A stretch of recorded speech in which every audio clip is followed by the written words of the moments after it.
Bonjour Jean-Luc Romero-Michel. Bonjour. Merci d'être notre invité. Nous sommes le 1er décembre, c'est la journée internationale contre le sida. Vous publiez un livre poignant, ça fait 30 ans. Vous êtes un élu de la République, ça fait 30 ans que vous vivez avec le sida. Et vous avez décidé de témoigner de cette survie, j'allais presque dire. Oui, en plus, la coïncidence fait que le 1er décembre 87, il y a 30 ans, j'avais mon premier traitement en plus contre le VIH, qui était l'AZT, qui était un traitement à la fois terrible, que vous devriez prendre toutes les 4 heures, donc c'était la nuit, etc. Vous étiez toujours avec la maladie.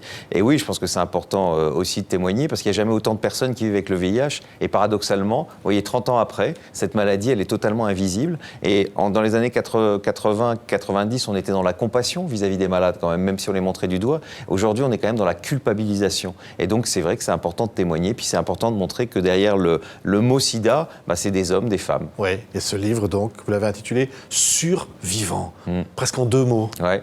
C'est quoi, c'est la vie en plus? Oui, parce que c'est quand même incroyable. Vous savez, d'abord, moi, je pense à tous ceux qui sont morts. D'ailleurs, des fois, vous savez, c'est dur d'y penser. Parce que de penser que j'ai tant d'amis qui sont morts et de se dire, mais pourquoi moi, je suis encore là et pas eux. Et en même temps, grâce à cette mort, d'abord, je vis un peu pour eux, quelque part. Ouais. Et puis, j'ai vécu peut-être plus intensément que beaucoup de gens. Parce que c'est vrai que chaque jour, j'ai cru mourir. Même encore aujourd'hui, je ne me familiarise pas avec cette idée que l'espérance de vie d'une personne séropositive aujourd'hui est quasiment équivalente à une personne séronégative. Quand elle a, bien sûr, des traitements, c'est malheureusement pas le cas dans tous les pays, et notamment dans les pays du Sud, en Afrique particulièrement.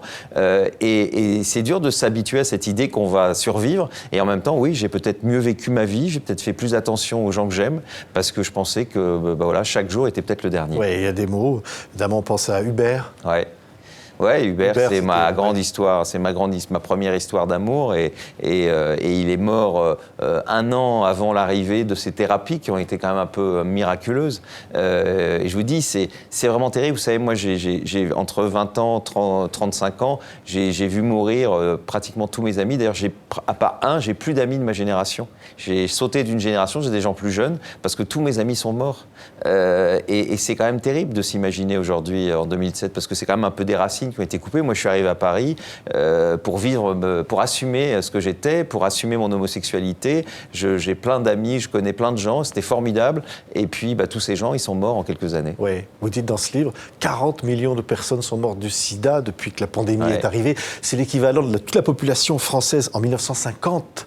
Oui, de la carte. Et on ne s'imagine pas. Aujourd'hui, il n'y a jamais autant de gens qui vivent avec le VIH. Est-ce que, vous savez, vous voyez à Paris, dans certaines grandes villes, des gens qui connaissent plus de personnes séropositives. Dans la réalité, c'est impossible, normalement. À Paris, il y a 1/4 des cas de sida. En Île-de-France, presque la moitié. Et cette maladie est tellement invisible qu'on ne la voit plus. Et c'est ça aussi qui est terrible. Parce que comment se battre contre quelque chose qu'on ne voit pas? Oui, c'est un autre défi, finalement. Parce qu'aujourd'hui, on pourrait se dire, vous êtes marié, vous vivez votre homosexualité d'une manière heureuse, on pourrait dire, avec Christophe, on peut le dire. Mais malgré tout cela, malgré les traitements, il y a encore cette menace. Il y a tous ces gens qui meurent, qui nous écoutent dans les pays où TV5 Monde, je pense en Afrique, en Europe de l'Est, en Asie. Enfin, vous imaginez quand même, aujourd'hui, on a la solution. On peut avoir un monde sans sida. C'est l'objectif d'ailleurs, en ce 1er décembre, de l'ONU-SIDA, qu'en 2030, le sida disparaisse. Vous imaginez des générations qui naîtraient, et le sida serait une histoire que peut-être un vieil homme comme moi viendrait leur raconter, comme on raconte la dernière guerre. Oui.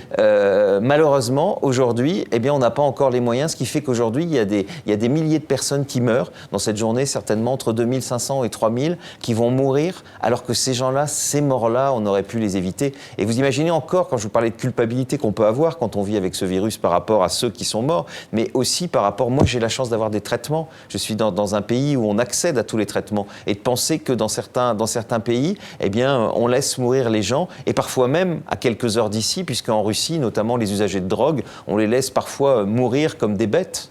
Oui. Vous dites qu'il suffirait de 36 milliards par an finalement, pour que tous les malades du sida puissent être soignés. Même moins. Et c'est ça qui est terrible, c'est qu'on n'arrive pas à trouver... on trouve moins de 20 milliards de dollars par an, et regardez, 20 milliards, c'est rien au niveau de la planète. Et en plus, même en étant cynique, si on trouvait cet argent-là, les gens ne mourraient plus. Et c'est pour moi le plus important. En même temps, ces gens-là, donc, ils continuent à travailler. Donc, pour les pays, en termes de rentabilité, entre guillemets, ça le serait aussi. Et pourtant, il n'y a pas aujourd'hui encore cette volonté politique qu'on a connue par un passé, à l'époque de Lula, à l'époque de Chirac, et que malheureusement aujourd'hui, enfin j'espère hein, que ce 1er décembre, le président va nous faire de grandes annonces, parce qu'aujourd'hui, il faut de l'argent pour ça, et puis il faut de la volonté politique, parce que le sida se soigne aussi par la politique. Voilà, vous publiez ces portraits de vie, on dirait, mais en fait c'est de vie avec un H au milieu de VIH. 15 personnes, 15 personnes qui témoignent. Qui témoignent, avec élus locaux. Quoi, c'est malade. Ces 15 personnes, ça pourrait être vous, ça pourrait être votre sœur. C'est d'abord pour montrer à tout le monde que le VIH nous frappe aveuglément, quel que soit le milieu dans lequel on peut vivre. Et elle raconte sans pathos ce qu'a été la découverte. Dedans, il y a des jeunes de 23 ans, et puis il y a des gens de 60 ans. Et chacun raconte à une époque différente comment il a vécu ça et comment il vit avec ce virus. Et c'est souvent, quelque part, pour moi, c'est un peu des héros, parce que vous savez, aujourd'hui, montrer son visage, dire je suis séropositif, c'est toutes les chances d'être exclu parfois de son milieu familial et personnel, et puis dans le milieu professionnel. Vous savez, dire que vous vivez avec le VIH dans votre boulot, c'est aujourd'hui quasi impossible. Vous êtes quasiment sûr de ne pas être recruté, par exemple. Oui, on va d'ailleurs au Canada. Des personnes homosexuelles étaient rejetées, exclues de l'armée, condamnées. Écoutez ce que disait Justin Trudeau cette semaine. Pour vous avoir forcé à vivre à l'écart, pour vous avoir rendu invisible et vous avoir humilié, nous sommes profondément désolés. Nous avions tort. Voilà les larmes de Justin Trudeau. Impressionnant. Impressionnante. On verrait ça en France? J'ai du mal à le penser. Vous savez, Justin Trudeau, moi j'étais au Canada cet été, j'étais invité à la Gay Pride de Montréal, il y était, et il a fait toutes les Gay Pride du Canada. Moi j'aimerais bien voir le président français dans toutes les marches des fiertés en France, parce que c'est vrai que symboliquement, aujourd'hui, si on parle de l'homosexualité, évidemment que les choses ont beaucoup évolué. Mais on voit que ça reste difficile dans certains coins, et puis dans le monde. Il y a quand même 70 pays qui pénalisent l'homosexualité. Moi, je vais souvent voir des activistes, notamment en Afrique.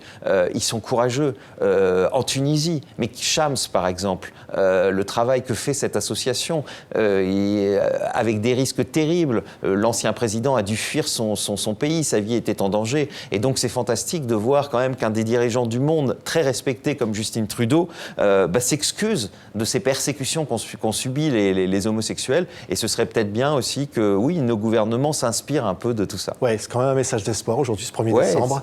Malgré tout ça. Malgré tout ça, oui, parce que je vous le disais tout à l'heure, on peut avoir un monde sans sida. Et moi, je veux y croire. Mais pour ça, il faut de la mobilisation. Pour ça, je vous remercie aujourd'hui de m'inviter. Il faut qu'on parle du VIH.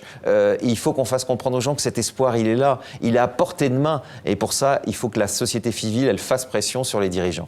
Merci Jean-Luc Romero-Michel. Survivant, mais 30 ans avec le sida, publié chez Michelin. Et puis, portrait de VIH, de vie, au Cherche Midi. Merci d'avoir été avec nous.